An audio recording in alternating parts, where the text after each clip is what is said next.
Sir,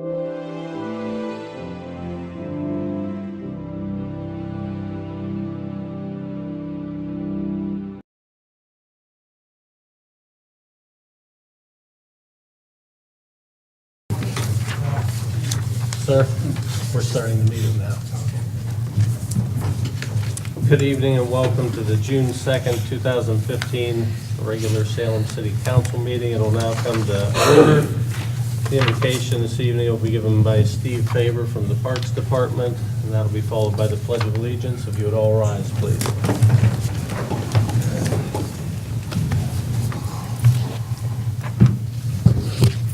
Let's pray. Heavenly Father, we are grateful that you watch over each day. We are grateful for this community that we live in, and Father, for the spirit of cooperation.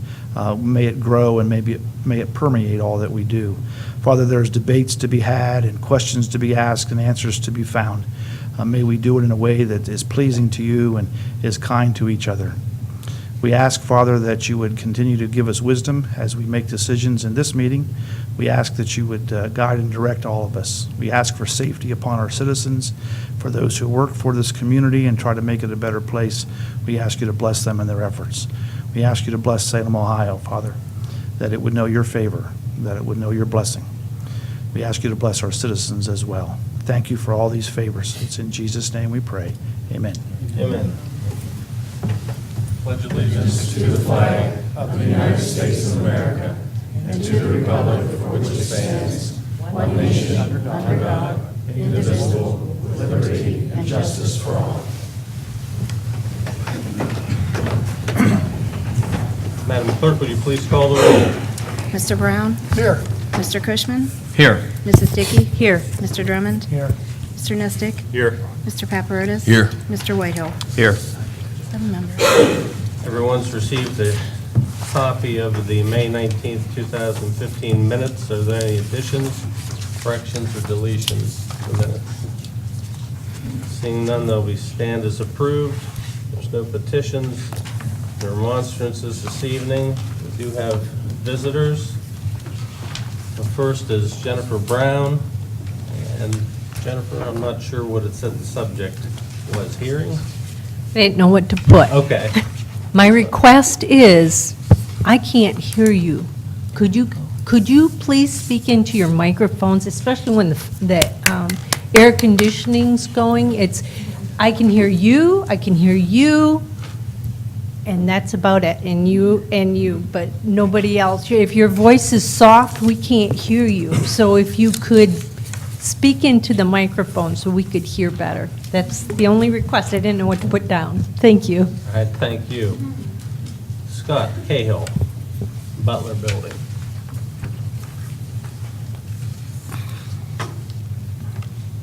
Mr. President, ladies and gentlemen, Mr. Mayor. First of all, I want to say, Mr. Whitehill, bravo. And secondly, I want to say, Mr. Cushman, bravo. These are difficult subjects, and those are the kinds of things that we have to address. I agree with everything that was said. It's something that we have to deal with. It has to be income tax because there is not sufficient return on property taxes at this point to make it work.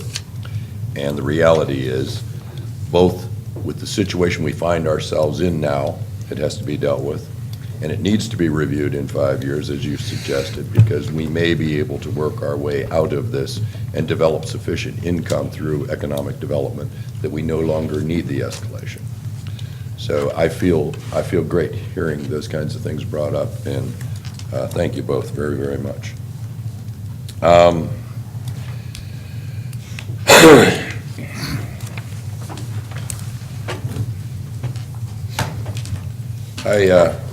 I have some paperwork here that was given to me that deals with methodologies of the demolition that we experienced, that the city did on those buildings.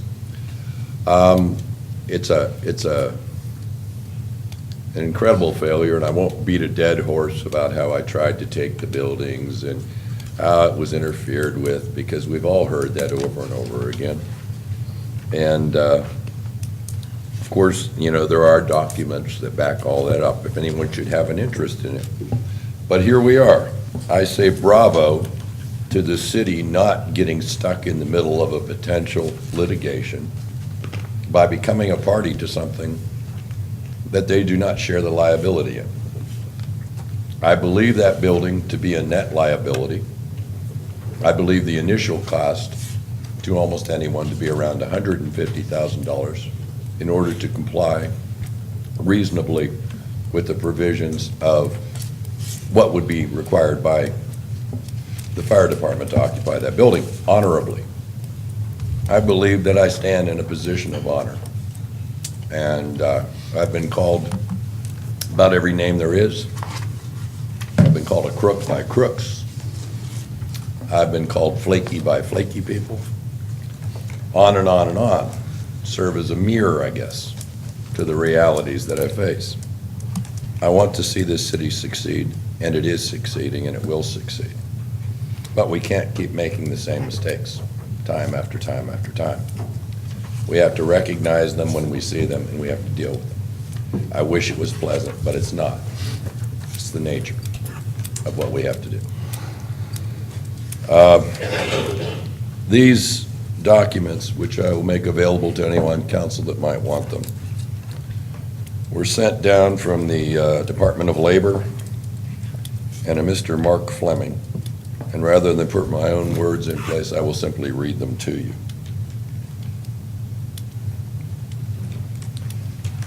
And I start about halfway down the first paragraph here.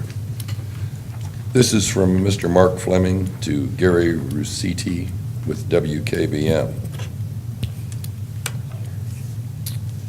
As duly noted, serious issues were found on site with Russ James Contracting, Inc., the demolition contractor hired by the Salem City's mayor's office and overseen by the Salem Safety Director, was found in direct violation of OSHA complaint standards.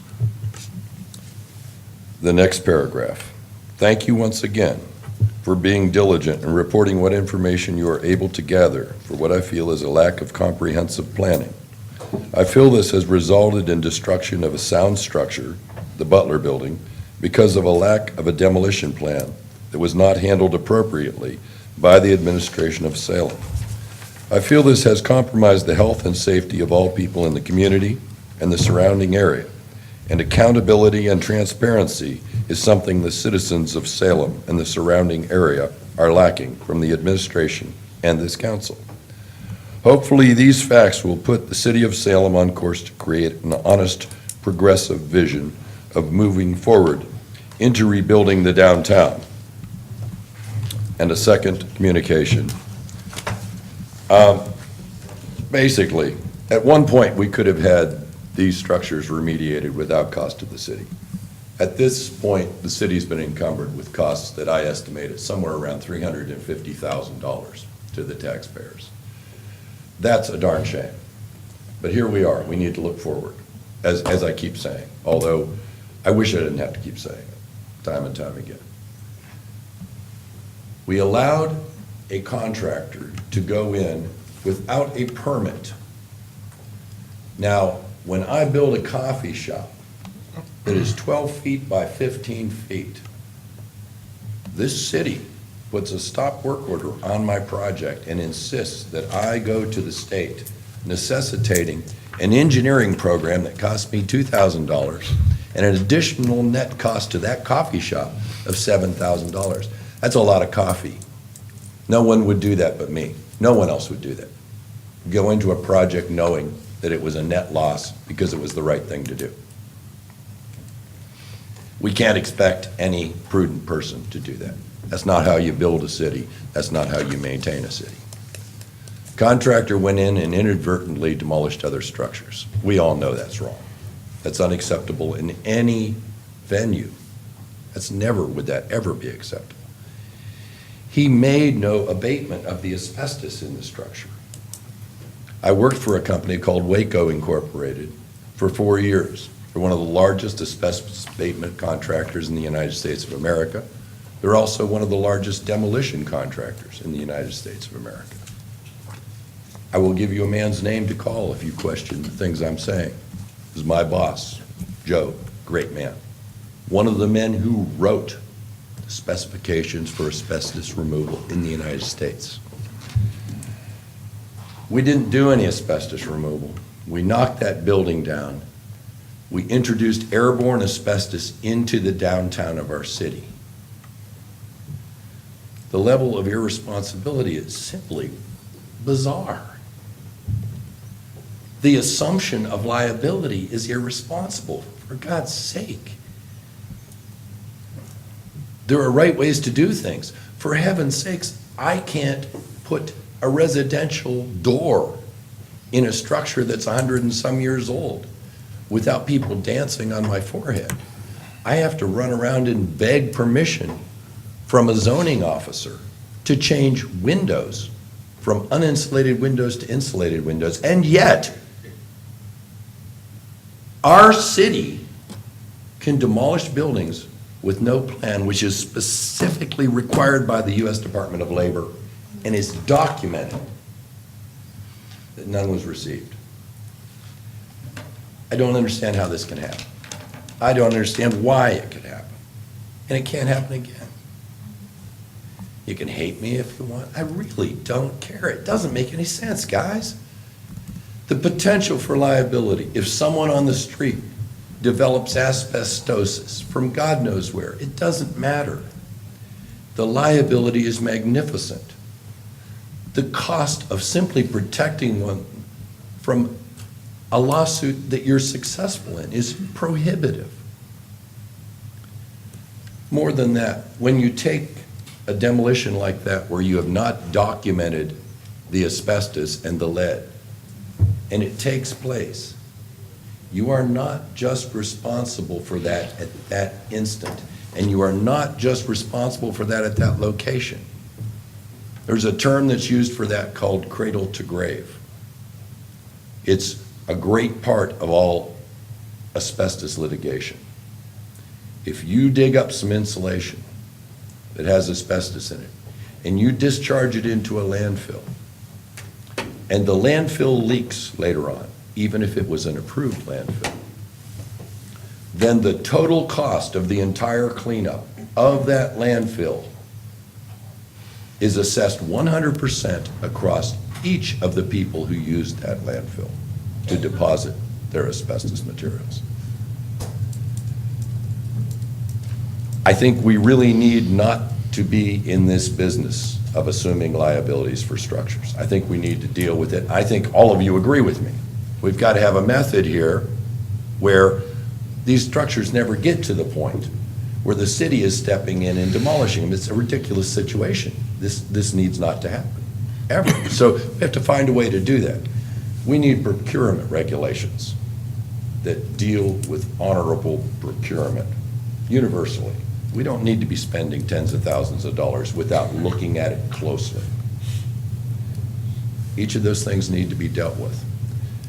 And particularly, we need to deal with these old buildings much, much better than this. We can't do anything, and believe it or not, I'm not standing here trying to beat up on anyone for what happened in the past. Because things happen, for God knows what reasons. This is a very irresponsible situation. It is documented by the Department of Labor. It's absolute. It occurred. And it's a liability that we've got hanging over our head for a very long time because of the way we handled this thing. We had Jeff Eaton come in here and give us a talk to explain to us what was required with building permits, and he specifically said, you must have a permit to demolish a building. If it's a significant structure, it requires a permit, requires an engineering plan. We did none of that. Requires a permit from our fire department for me to tear down a one-story, one-car garage. We didn't do that. This is inequity, ladies and gentlemen. If I have to do it, then we have to do it. If it's right, it's right. If it's just, it's just. You can't apply these things across situations and say, drugs are bad except for my child. And my child's special because he's my child and I love him and I don't want him to be hurt. by having to go to jail. The application of law must be universal. I can see you looking at me, Mr. President. Thank you very much. Thank you, Scott. Lisa Cahill, procurement regs.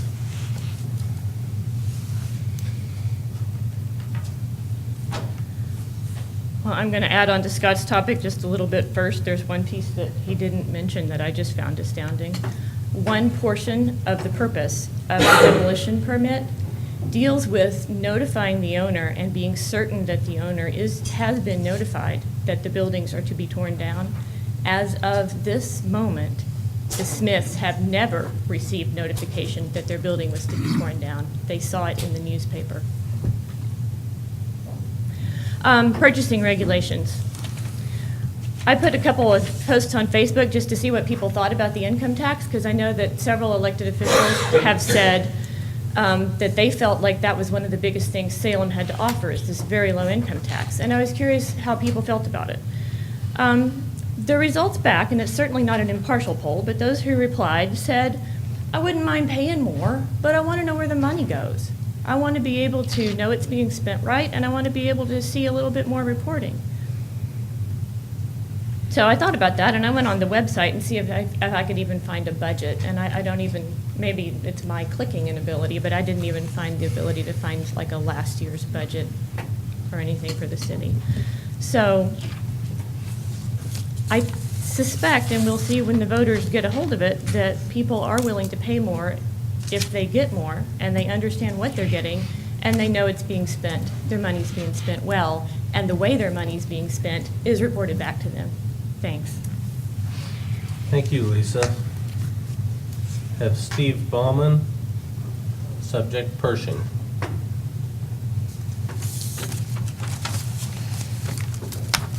I was going to talk about this whole business with this tearing down this building, but this man has covered that so thoroughly that I'm not even going to go there. And I appreciate his putting that together. However, I would like to thank some people. I would like to thank the street crew of this city. I am a guy who gets up early in the morning and I'm gone all day. I was here all last winter.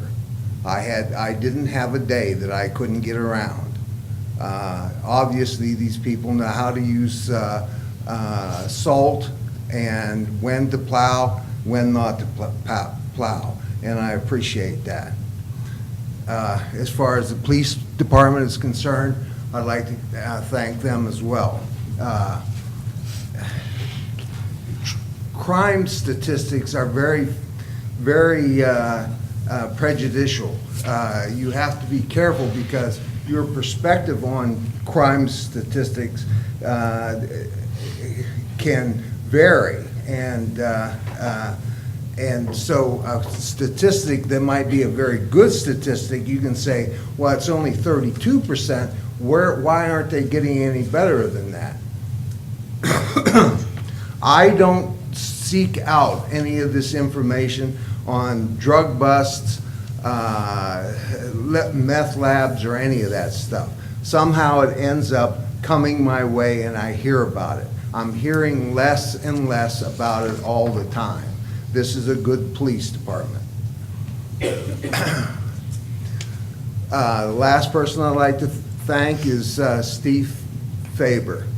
I hang out at these parks listening to books on tape.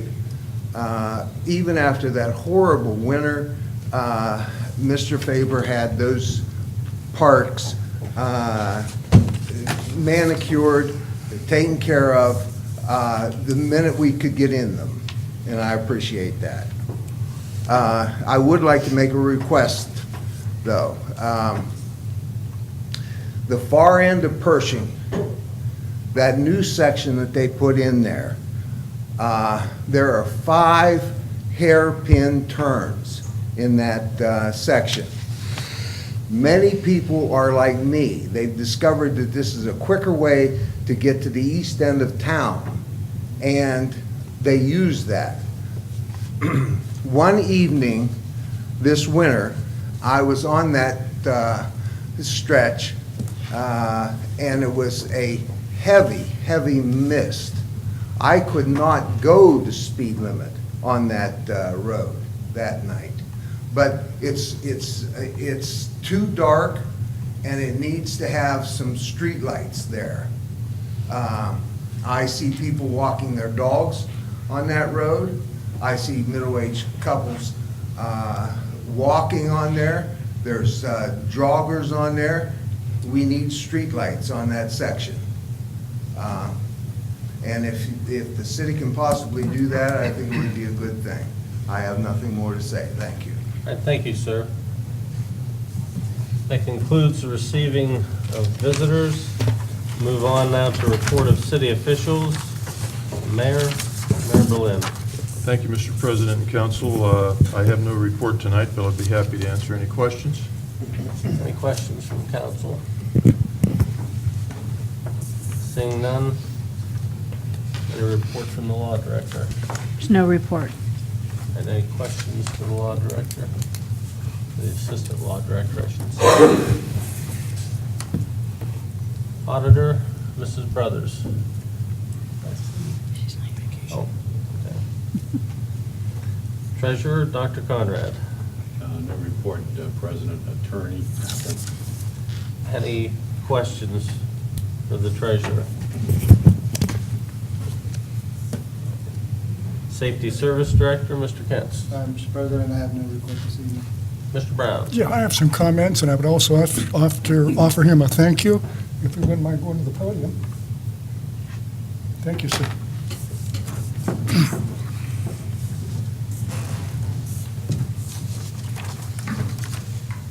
Thank you, Mr. Kentz, and I think you pretty much know what I want to say, but I'm going to make this as short as possible, if you don't mind.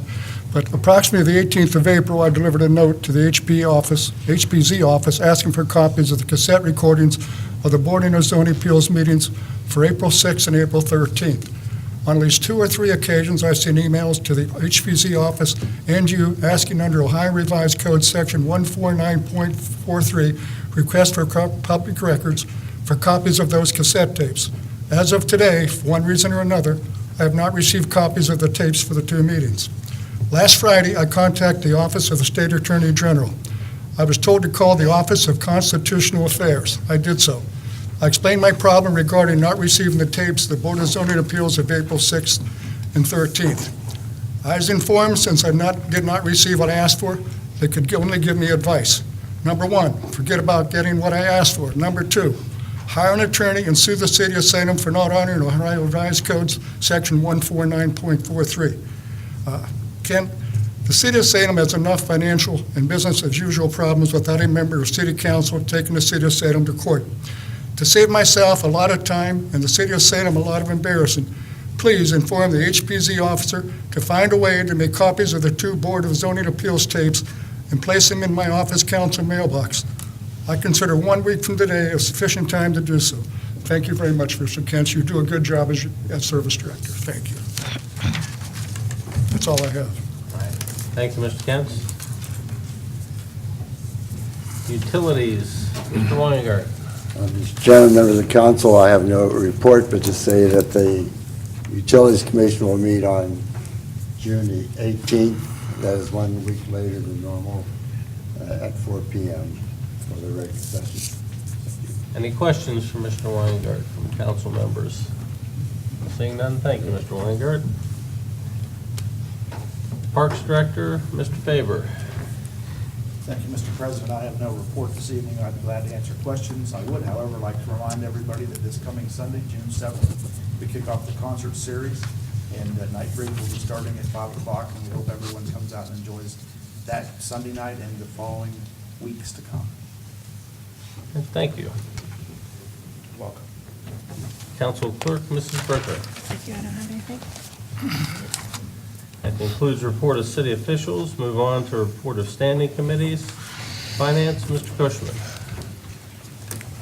Thank you, Mr. President. My committee has not met. I have no report. However, I would like to let my committee members know. I will be contacting them soon. Hopefully, I get a meeting in next week.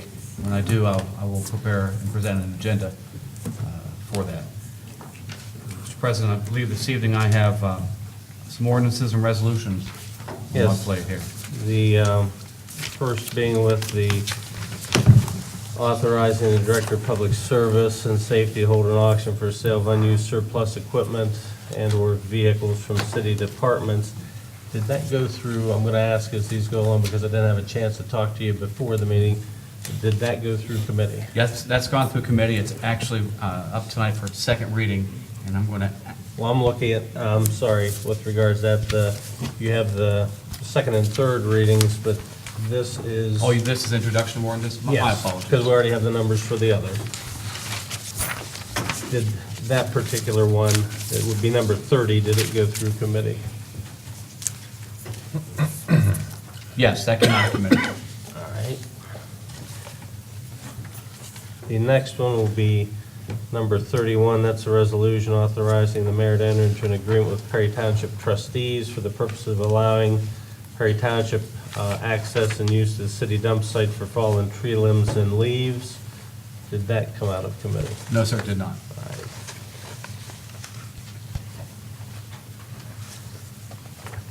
The next one would be resolution number 32, that being for the mayor to advertise for bids, to enter into a contract for the sale of real property known as, has a permanent parcel number and located on West Fifth Street for the reserve purchase price of not less than $1,200. Did that come out of committee? That did not come out of committee.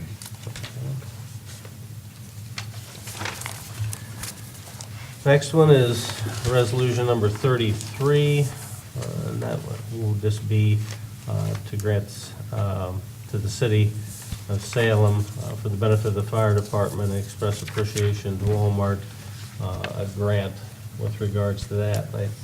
I'll look to the law director, but I think since it's a specific grant that we need to have, we just can't put it to a vote with that. I think if it's general donation, then So- we'll be able to, correct me if I'm wrong. As far as I know.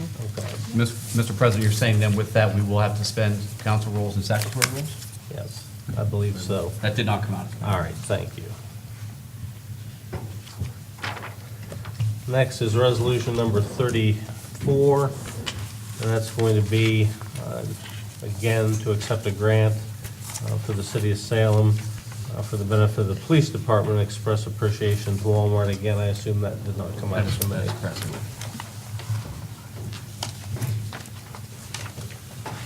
And then that would be all of the ordinances that you would have this evening.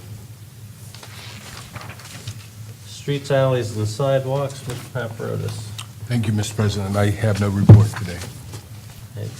Utilities, Mr. Brown. Thank you, Mr. President. My committee has not met. I have no report. Traffic and safety, Mr. Whitehill. Thank you, Mr. President. My committee has not met. I have no report. Rules and ordinances, Mrs. Dickey. Thank you. My committee has not met, so I have no report, but I want to give everybody a reminder that we do have a Rules and Ordinance Committee meeting tomorrow night here in Chambers at 6 p.m. to discuss the graffiti and also to review standards on the signs. Oh, very good, thank you. Parks, Mr. Drummond. Thank you, Mr. President. Parks Committee has not met, and I have no report. Economic Development, Mr. Nestick. The Economic Development Committee did not meet, and do not have a report. Committee of the Whole, Mr. Nestick. Committee of the Whole met just prior to this meeting. We had a spirited discussion about the Butler Art Building and whether the city should accept that building.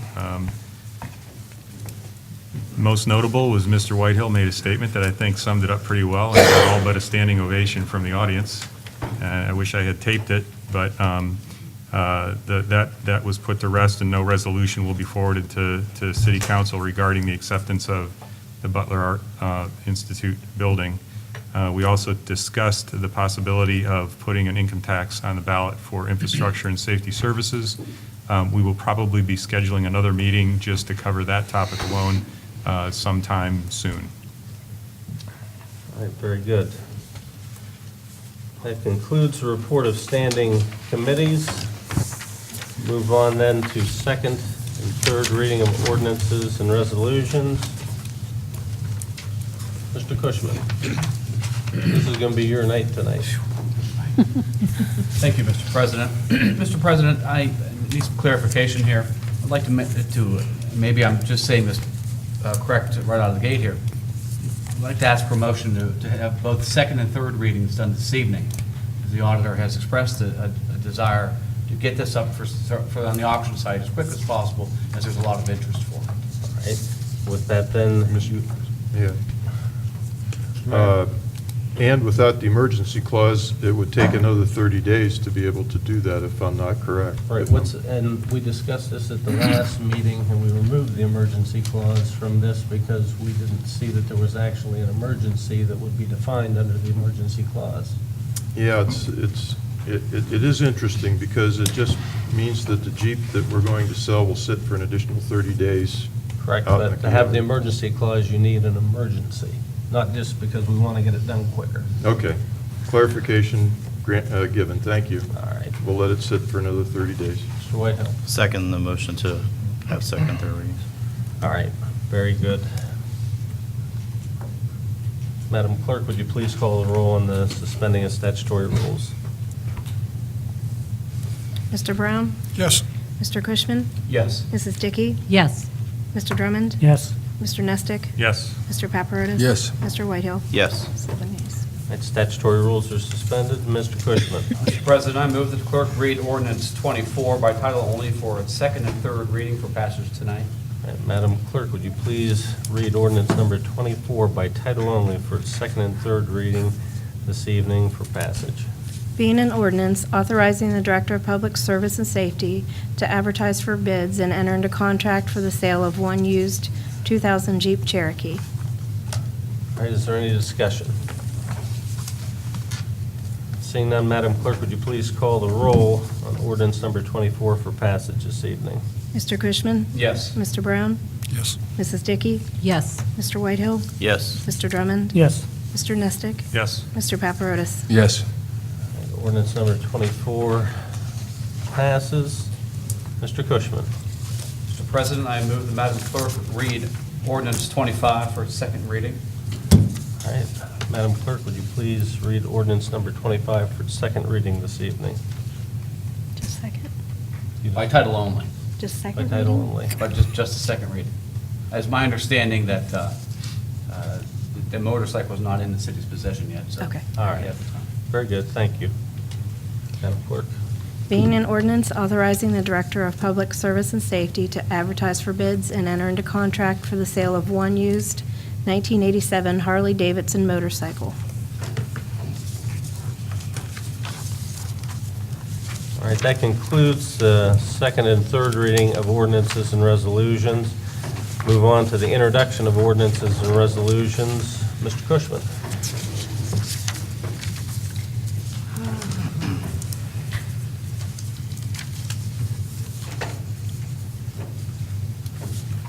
Mr. President, I move that the clerk read ordinance number 30 by title only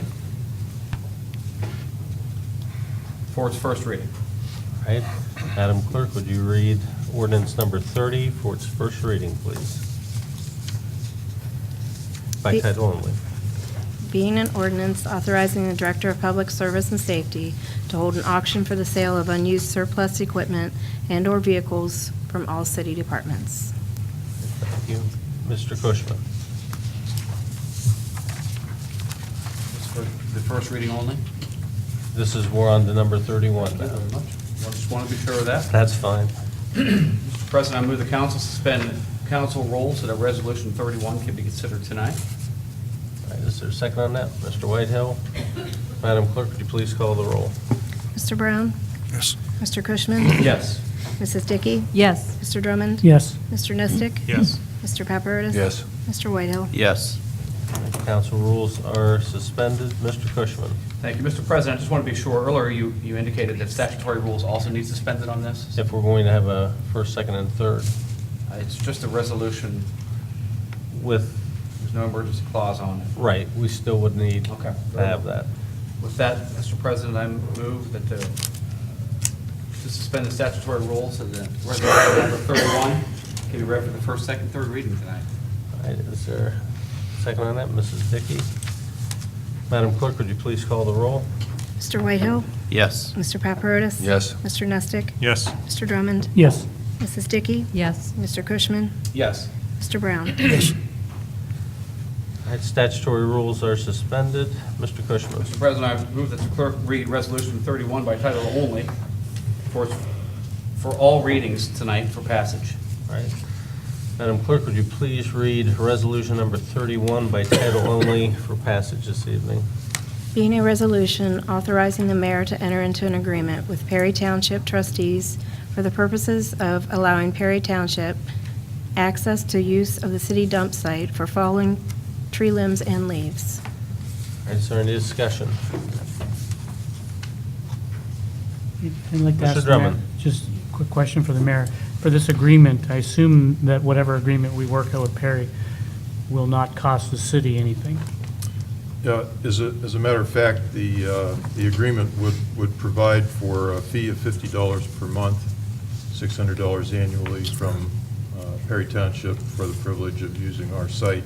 But does that, if they bring materials, do we have to have one of our employees? We would not, So, but we would monitor what's dropped off, and if it doesn't meet vegetation requirements that they're asking for, then the agreement would be breached. Any other questions with regards to resolution number 26? Seeing none, Madam Clerk, would you please call the roll on resolution number 26 for passage this evening? Or 31, I'm sorry. Okay. Mr. Drummond? yes. Mr. Nestick? Yes. Mr. Paparotis? Yes. Mr. Whitehill? Yes. Mrs. Dickey? Yes. Mr. Cushman? Yes. Mr. Brown? Yes. Mr. President, can I ask a question then? Will they have to wait 30 days before they can start bringing trash in then? That's Okay. correct. Mr. Cushman. Mr. President, I move the council suspend council rules so that Resolution 32 can be considered tonight. Is there a second? Mr. Whitehill. Madam Clerk, would you please call the roll? Mr. Whitehill? Yes. Mr. Paparotis? Yes. Mr. Nestick? Yes. Mr. Drummond? Yes. Mrs. Dickey? Yes. Mr. Cushman? Yes. Mr. Brown? Yes. All right, Mr. Cushman. Mr. President, I move to suspend the statutory rules so that Resolution 32 can be read for the first, second, third reading tonight. All right, is there a second on that? Mrs. Dickey? Madam Clerk, would you please call the roll? Mr. Brown? Yes. Mr. Cushman? Yes. Mrs. Dickey? Yes. Mr. Drummond? Yes. Mr. Nestick? Yes. Mr. Paparotis? Yes. Mr. Whitehill? Yes. Statutory rules are suspended. Mr. Cushman. President, I move that Madam Clerk read Resolution 32 by title only for all three readings for passage. All right, Madam Clerk, would you please read resolution number 32 by title only for its first, second, and third readings this evening?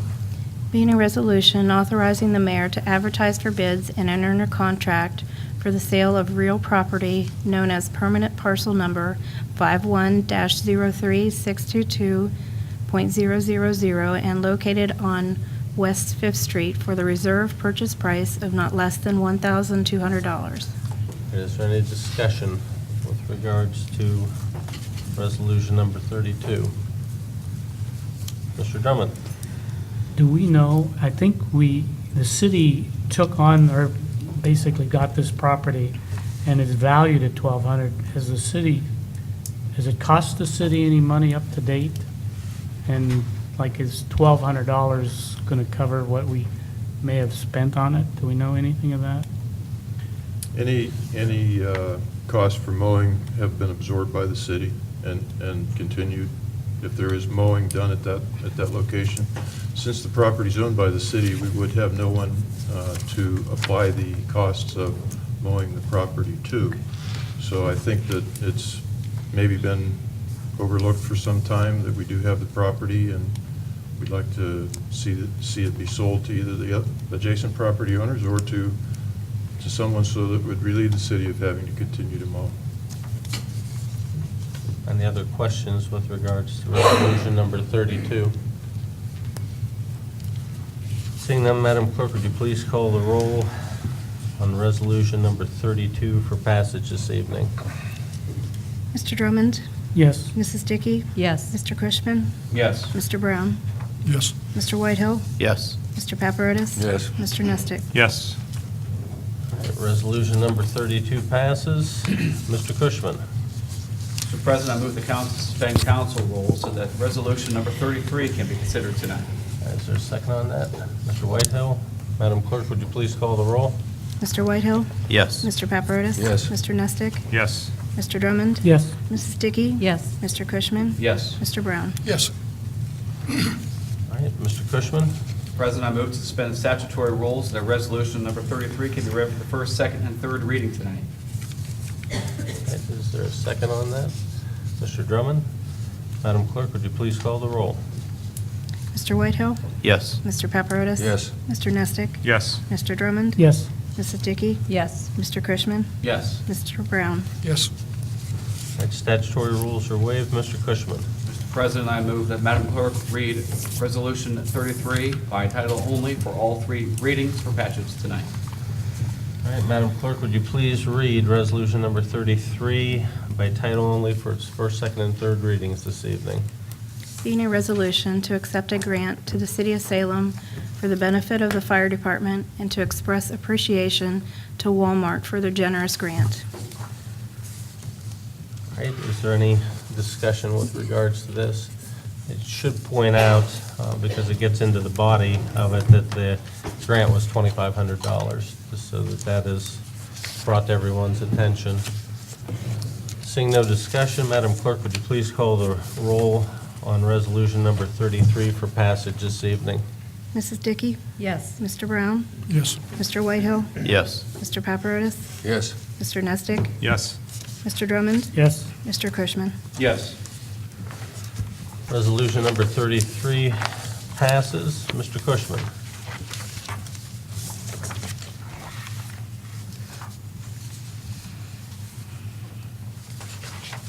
Mr. President, I move to suspend council rules so that resolution number 34 can be considered tonight. Is there a second on that? Mr. Brown? Madam Clerk, would you please call the roll? Mr. Brown? Yes. Mr. Cushman? Yes. Mrs. Dickey? Yes. Mr. Drummond? Yes. Mr. Nestic? Yes. Mr. Paparotis? Yes. Mr. Whitehill? Yes.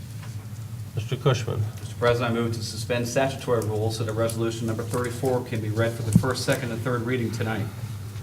All right, is there a second on that? Mr. Whitehill? Madam Clerk, would you please call the roll? Mr. Whitehill? Yes. Mr. Paparotis? Yes. Mr. Nestic? Yes. Mr. Drummond? Yes. Mrs. Dickey? Yes. Mr. Cushman? Yes. Mr. Brown? Yes. All right, Mr. Cushman. Mr. President, I move that Madam Clerk read resolution number 34 by title only with all three readings for passage tonight. All right, Madam Clerk, would you please read resolution number 34 by title only for its first, second, and third readings this evening? Being a resolution to accept a grant to the City of Salem for the benefit of the Police Department and to express appreciation to Walmart for their generous grant. Is there any discussion? Seeing none, again, this is a $2,500 grant. Madam Clerk, would you please call the roll on resolution number 34 for passage this evening? Mr. Nestic? Yes. Mrs. Dickey? Yes. Mr. Brown? Yes. Mr. Cushman? Yes. Mr. Whitehill? Yes. Mr. Paparotis? Yes. Mr. Drummond? Yes. All right, that passes, and that concludes the introduction of ordinances and resolutions. Move on then to the pleasure of council. Mr. Cushman. Thank you, Mr. President. Auditor Brothers gave me a note to remind everybody of a public meeting at 6:45 on Tuesday, June 16th, regarding the tax budget that is to be submitted to the county. And I'm sure she told me where, and I'm sure I didn't write it down. Here. It's here. It's here. Thank you. Thank you. And also, I would like to also thank Walmart for the generous $2,500 donation to both the fire and police departments in Salem. Thank you, Mr. President. Thank you. Mr. Paparotis. Thank you, Mr. President. Nothing tonight. Okay, Mr. Whitehill. Nothing this evening, thank you. Mr. Nesting. I will say that since we're going to be getting into a discussion on income taxes, I think it's important that the citizens who are interested do come forward and, as Ms. Cahill mentioned, look at the city finances, there is on the city website, on the first page, a link to the annual financial statement to the city that does lay out the city's budget as audited by the auditor of state. It is 2013. It's not necessarily easy to read, and it does get published when the auditor does do their work, and last year's was in May, so I would imagine that the 2014 audited statement will probably be up there soon. If they go to the link also for the income tax department, they can see the most recent income tax report, monthly income tax report, to see what's coming in. I noticed that April's is up there. We just got May's in our inbox today, so that will probably be updated too. So I would encourage everybody to go to the city website and ask any questions regarding city finances while we go through this discussion in the next couple of months. All right, thank you. Mr. Brown? Thank you very much. Like I've always said, the people of Salem should have an input on what happens on council chambers. You're the folks that elected us. You're the ones we should listen to. Thank you. Thank you. Mr. Drummond? Thank you, Mr. President. I missed a week, so I'm going to just drone on and on and on. I missed a council meeting, I should say, and no, I won't drone on and on. I did go away for a couple of weeks. I had the opportunity to attend my son's wedding. Jeff and Caitlin Drummond now are married, one down. And lo and behold, the second one got engaged while he was there. What better place to ask his future wife but in Hawaii? I saw some very amazing scenery in that state, but I'm glad I'm back in Salem, I'll tell you. This is home. I'm glad I'm back. And the last thing, I will take up Mr. Cahill and his offer to see some of these documents regarding demolitions and so on. You know, as he was speaking, I just wondered, and I don't know if the rules he was referring to were federal or state, but I'm going to bet that after 9/11, when they had to take down a couple of remaining buildings, they didn't abate asbestos. They took it down because it had to come down right then and there because of safety issues. And the Tanfastic building may not have had asbestos abated, but I think that, you know, the thing was about to fall, and we did what we needed to do. But I will get together with Mr. Cahill and talk over a coffee or a hot chocolate, one or the other. Thank you, that's all I have to say. Very good. Mrs. Dickey? Thank you. I'd like to start out with a couple of thanks. One to Walmart for their generous contribution. It's nice to see businesses stepping up and doing more than what they are asked to do by law. I also would like to thank the people who did the organization and the participation in the Memorial Day Parade. It was very nice. From my end, I didn't get to see much walking in it, but my husband assured me that it was one of the best ones he'd seen for a few years. I'd also like to remind people that this is a very challenging time with the weather, and if they could please be really diligent about getting their grass cut and their trash cans put to the back of their properties so that our town looks nice for what we can do for free. Also, as far as the tax thing, this is going to be something that all of us are going to be agonizing over and trying to find a way to be the best way to get things done for this city, whether we do a tax or what we do. And I do want to tell you that in addition to what Mr. Nestick said, that Josh Mandel, the Treasurer of Ohio, did start this open checkbook where you can read what the state of Ohio has spent on every item, and Mrs. Brothers did tell me that she is enrolling our city in that also, so that very shortly we will be able to see every expense that was paid out and what it was for our city, so that there will be transparency. Nobody can say, I didn't know what my money was going for. But we all have to, if we're going to talk about imposing a tax on our citizens, we have to also impose some restraint on ourselves as far as what we spend in this city, and to be sure that what we're spending is really the bang for our buck, and that we've really looked into everything to be sure we're getting the best deal, and that we really need to spend at this time. Thank you. Thank you. The only thing I have this evening, this Saturday, is the Super Kids Classic, and it's held right out in front of City Hall here. It's a soapbox derby for physically and mentally challenged youth.